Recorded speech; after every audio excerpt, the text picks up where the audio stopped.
Today we're working on a 1992 Chevy K1500 and working on this 350 motor we got going. And we're going to tell you how to do an oil change on this bad pajama.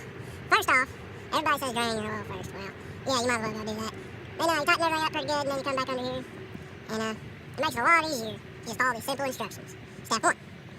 You get and pop your hood and take your valve covers off. Step number 2. Pour your oil directly on. I'll just show you. Now, you got your valves right here. I don't know if you can see them or not. But those are your valves.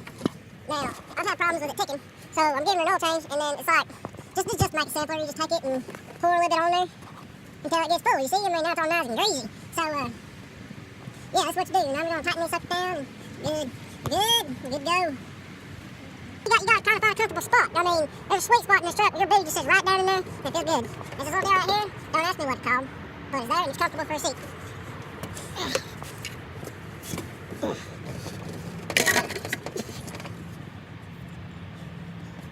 Alright. So you just gotta find a comfortable spot to kind of set your valve cover down in there. And then, yep, that's it. Okay, it's ready to go. Alright, now for the firing up part. I'm gonna have my assistant get in the truck. Have old Brucey get in the truck, fire it up. That's all we got for you tonight. Hopefully tomorrow's a new day and we'll do something else. We'll give another video.